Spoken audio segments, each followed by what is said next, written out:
So we have invited you here this afternoon to our third public lecture. And this third public lecture is a very interesting topic, just like the other two. But this one speaks to more a bit of understanding from the financial side. And the topic is an introduction to the structure, governance, and legal aspects of sovereign wealth funds. And as the name indicates, we're going to hear a little bit about what is sovereign wealth funds, what are the structure of sovereign wealth funds that we can consider here in Guyana, and what are the governance aspect of it.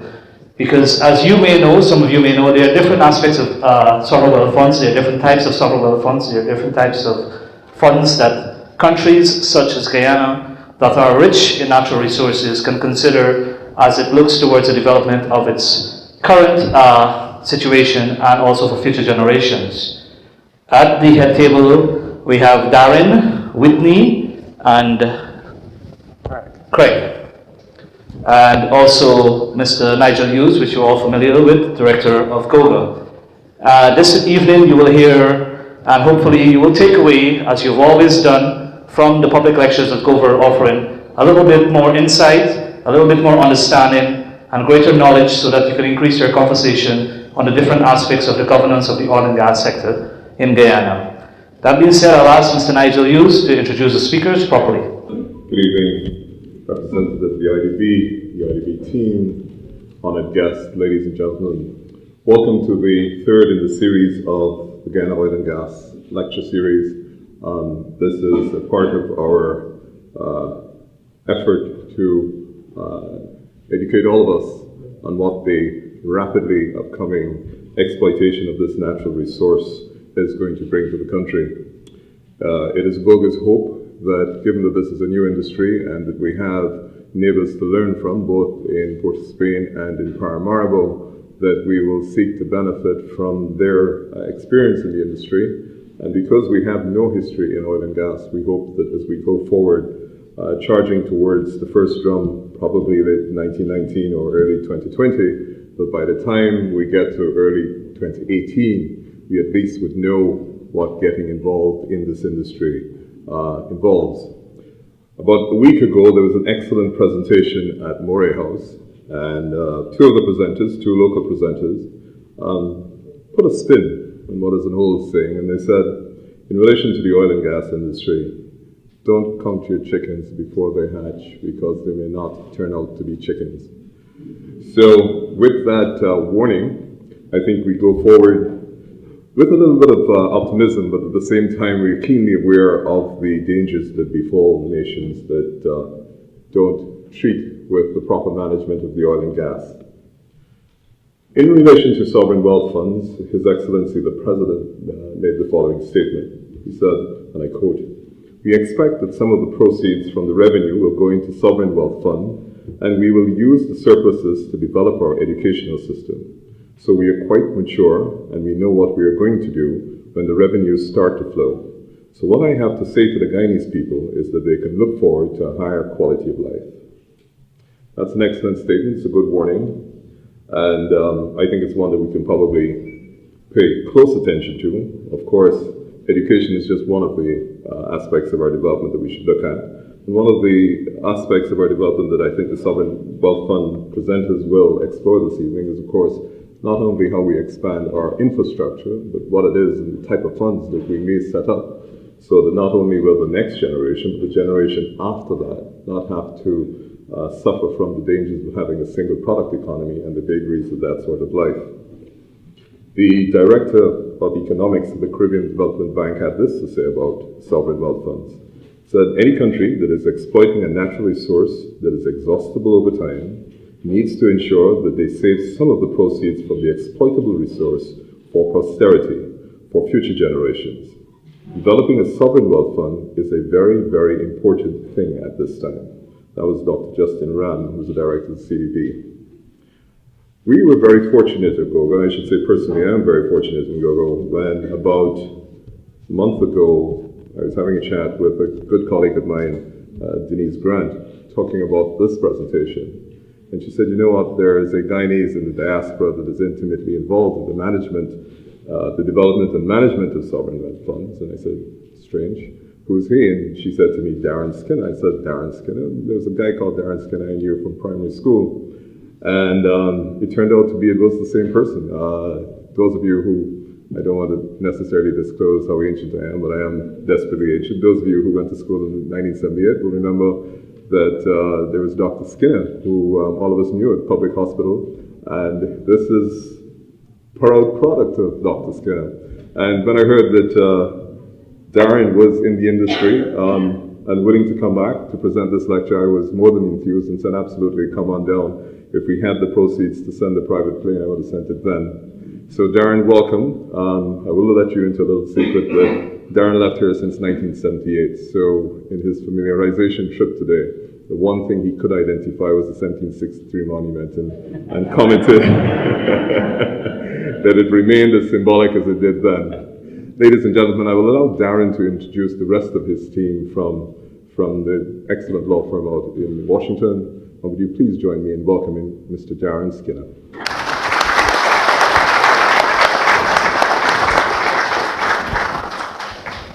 Distinguished guests, ladies and gentlemen, good evening. Thank you to the Guyana Oil and Gas Association for its gracious invitation to participate in this important lecture series. I am incredibly happy to be here. As Nigel mentioned, I spent my formative years in Guyana, from kindergarten through primary school and secondary school, a chunk of secondary school. And I am so very thrilled and excited and proud to be able to show off this beautiful country and our people to my two colleagues from Arnold and Porter K. Scholler, Whitney Debevoise and Greg Harrington. I haven't yet had the opportunity to have them sample some pepper pot and cassava bread and mauby, but we still have time. By way of background, Arnold and Porter K. Scholler is a more than 1,000 lawyer firm practicing in more than 40 distinct areas, including a preeminent sovereign finance practice representing governments and states around the world. And for more than the past 30 years, we've been repeatedly recognized as one of the leading law firms in the representation of sovereigns in their international financial affairs. This evening's discussion is an introduction to the structure, governance, and legal aspects of sovereign wealth funds. We're going to cover the definition and taxonomy of SWFs, the governance objectives, rules, requirements, and we're going to speak a bit about some of the international soft law and hard law aspects that are relevant to SWFs. At the outset, I think it bears emphasizing that SWFs are a very variegated species. They're very heterogeneous. There are many dissimilarities between and among them, although they share the general common purpose of advancing the financial objectives of their respective states. There's much diversity in terms of their legal structure, the sources of their funds, their governance, their activities, their investment strategies, and importantly, their ultimate purposes and objectives. Notwithstanding that we can pull together some common denominators that will construct a good definition of sovereign wealth funds. And I think the most widely accepted definition is the IMF's from 2008, which is shown on the slide, and covers four broad aspects. First, these are public, special purpose public investment funds or arrangements or pools of assets created and owned by the government. They function to advance the macroeconomic and financial objectives of the government.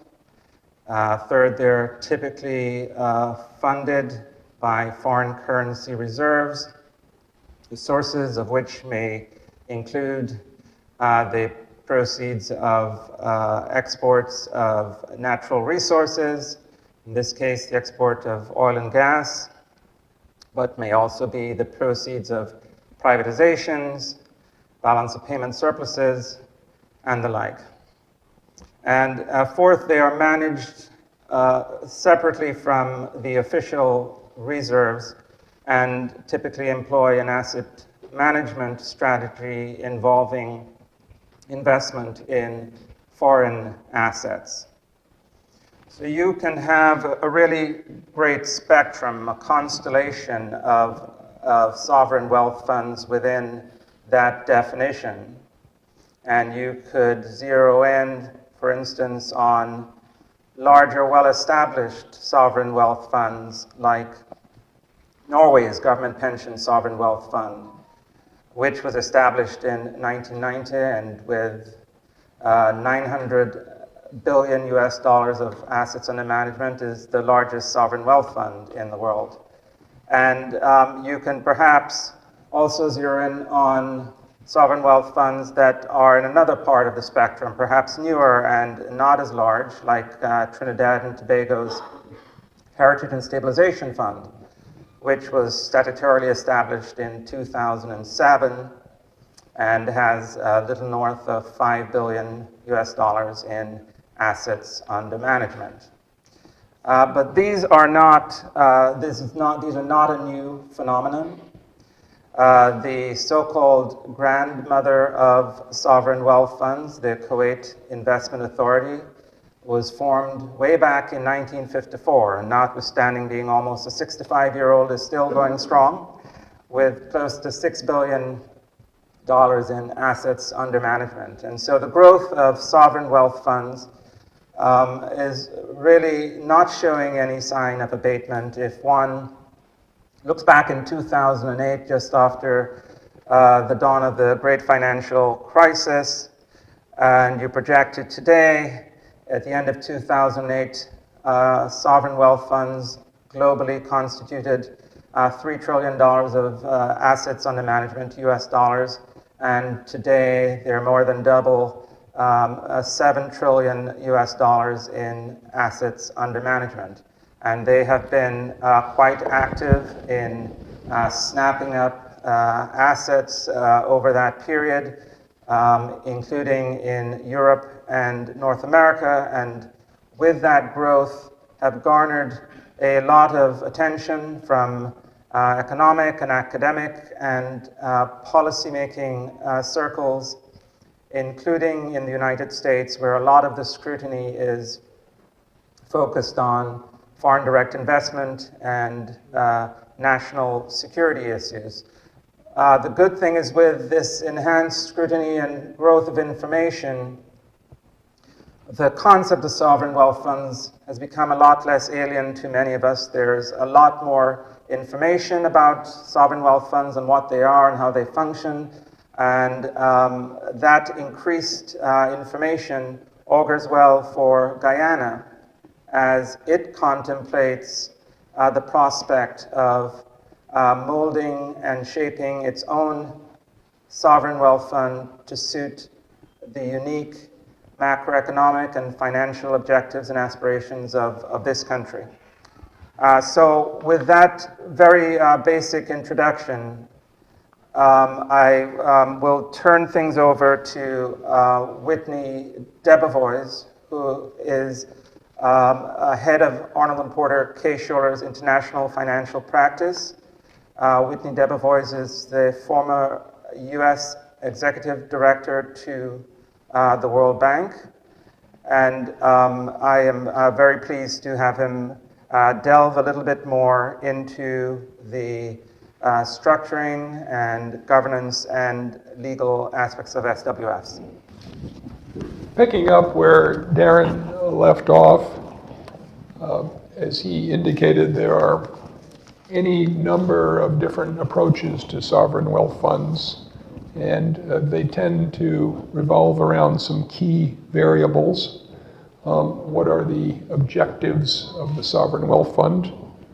What are the sources of the assets? What is the relationship between the sovereign wealth fund and its management and the national government?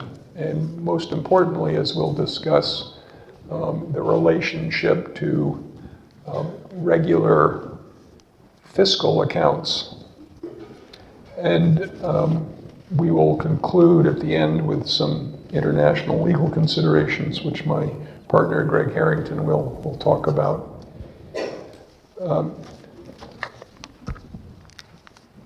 The Santiago principles, which are appearing at the bottom of this slide, were developed in 2008, and they resulted from concerns in a number of different quarters about the phenomenon of sovereign wealth funds and what were they investing in, what was their governance, who was making the decisions, and how are they run.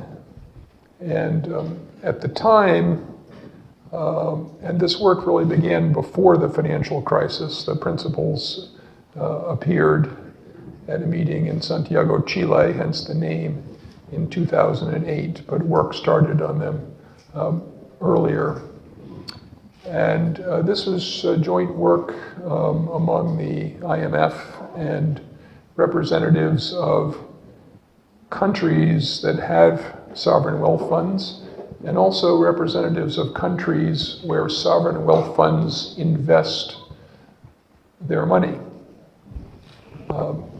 As you can imagine, if there is not transparency about what a sovereign wealth fund is investing in and how they are run, how they are governed, there can be concerns not only in the country that formed the sovereign wealth fund, but also there can be concerns in countries where the sovereign wealth fund is buying assets. And for example, if you are the Norwegian sovereign wealth fund and you have a very substantial position in Apple Computer, and a so-called corporate action comes along, people want to know, how is the fund going to vote? And who's deciding how they vote? Because the Norwegian fund may own as much as 2% of Apple, which is not inconsiderable.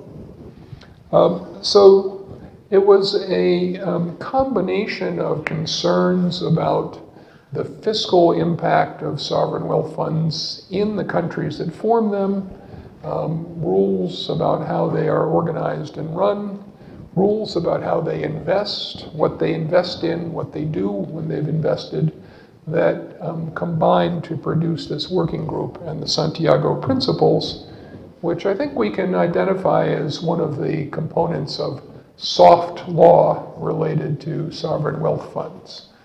These principles are not binding on anyone as a matter of law, but they are a set of principles of best practices, and I think they're holding up pretty well. The other bubble that on this slide that I really would like you to focus on is the national government. The relationship between a sovereign wealth fund and the ordinary fiscal accounts of a country is supremely important. As you will hear when we discuss some of the different objectives which have been framed for sovereign wealth funds. There is a big interaction with ordinary budget resources. How things all along the chain of public financial management are conducted. How budgets get formulated, how budgets get executed, how procurement takes place, how projects get executed, and what is the accounting at the end, and the auditing, and the follow-up. And these are all supremely important questions, which I think you'll begin to see the relevance of when we talk about the next subject, which is objectives.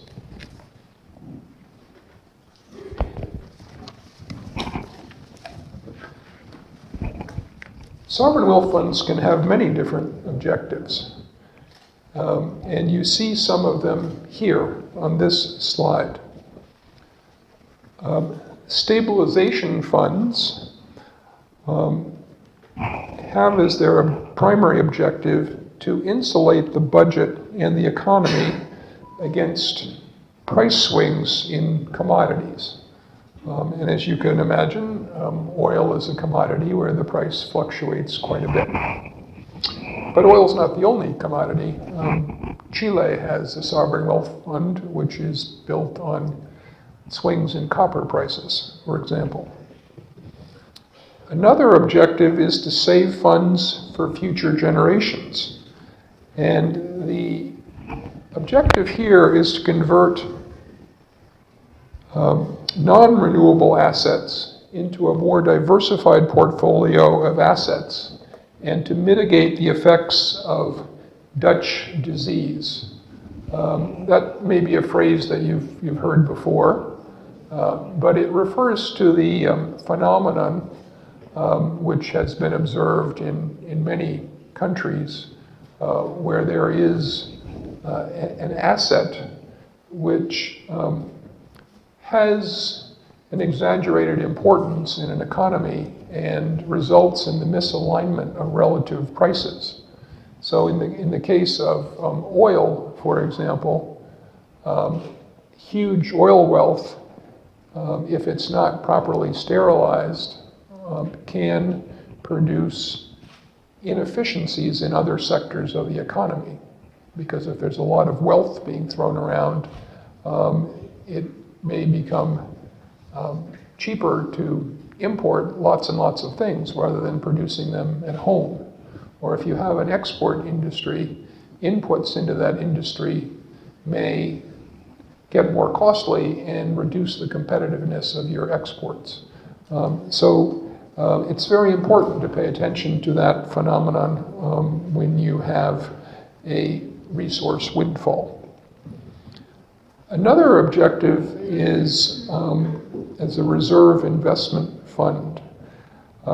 This is where assets which are often still counted as reserve assets are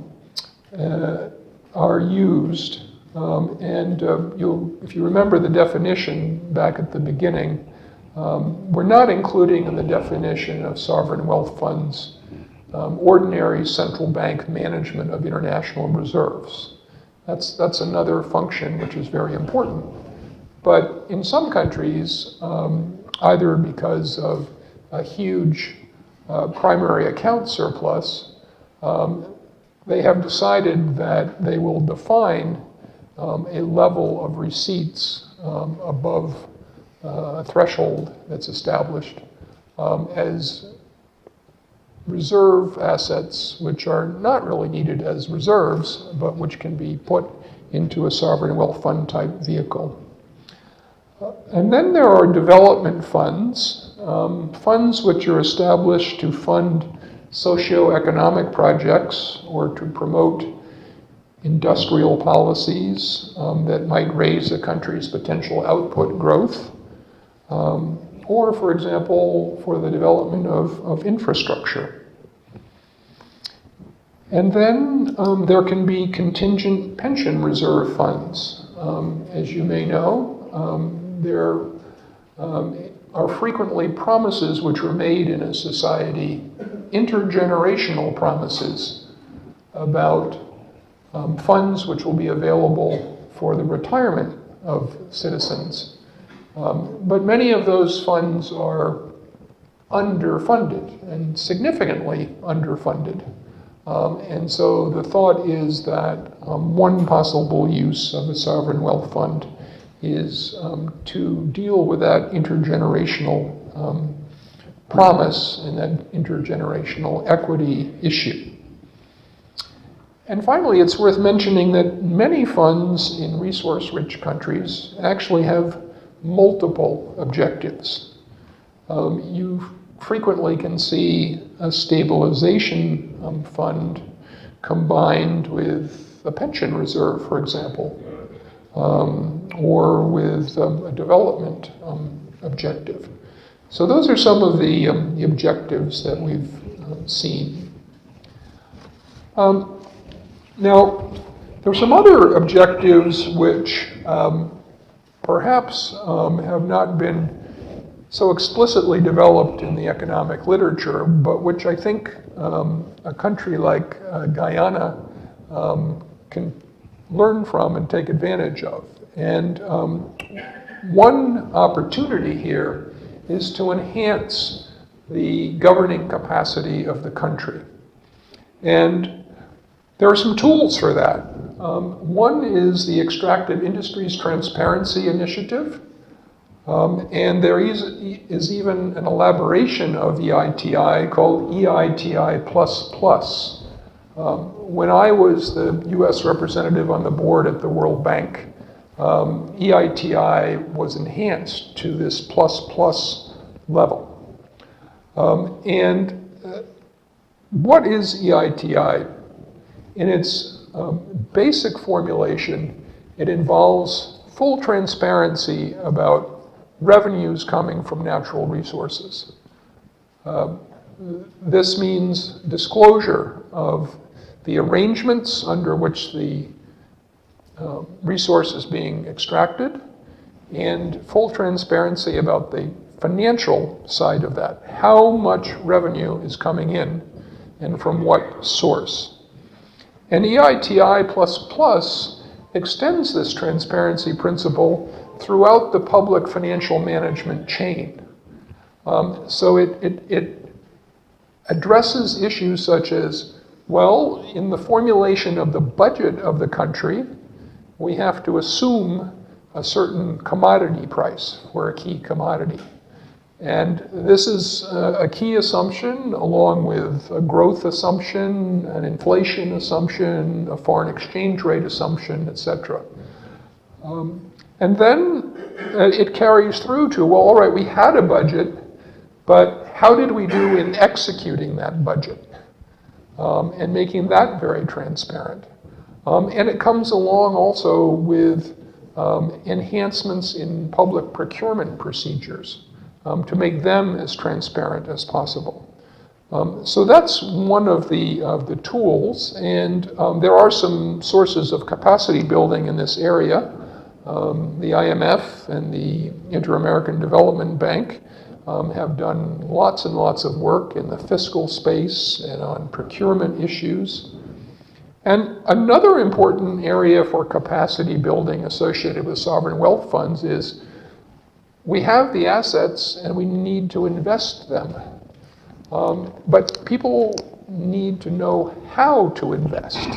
You don't just wake up in the morning and throw darts at the wall. At least you hope that your fund managers are not doing that.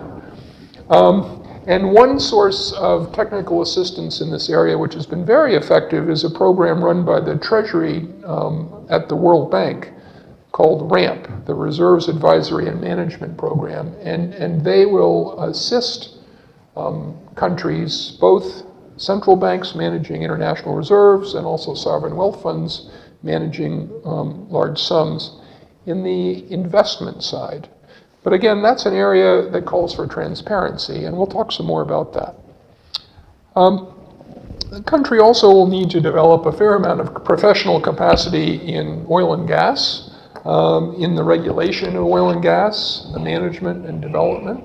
And I know that there are draft laws which are in the works, or perhaps some may have already been tabled, to create a regulatory entity for the sector. which is really of fundamental importance because you can crush this sector if you regulate it the wrong way. You can crush your society if you regulate it the wrong way. And it's like Goldilocks, you have to get it just right. And you'll need, I think, some assistance on that. And I already referred to the investment management, and you can leverage your investment management arrangements to get this type of capacity building. Investment managers are eager to have your money to manage, and in return, they will be willing to devote some of their time and energy to training your people. Let's talk now about the source of assets for a sovereign wealth fund. There are some, which I indicated, are fed entirely by revenues coming from commodities. And then there are also some that come from non-commodities. This is just an indication that many countries, accumulate significant amounts of revenue from commodity exports, particularly petroleum, but it's not the only source. And they can be used, as I indicated, for fiscal stabilization, for intergenerational wealth issues, and for balance of payments sterilization. And then non-commodity sovereign wealth funds can be fed by significant primary account surpluses in countries such as China and Singapore, which export much, much more than they import. And they can establish a notion of what is the ordinary, stable state primary account surplus and what is a surplus. And then they can put that money away. And then there are some countries, and China may be an example, where the foreign exchange reserves have grown so huge that they're way beyond any normal need for maintaining foreign exchange reserves, and those can be put into a sovereign wealth fund. And it's important in thinking about establishment of a sovereign wealth fund to think about where the money is coming from. And here for Guyana,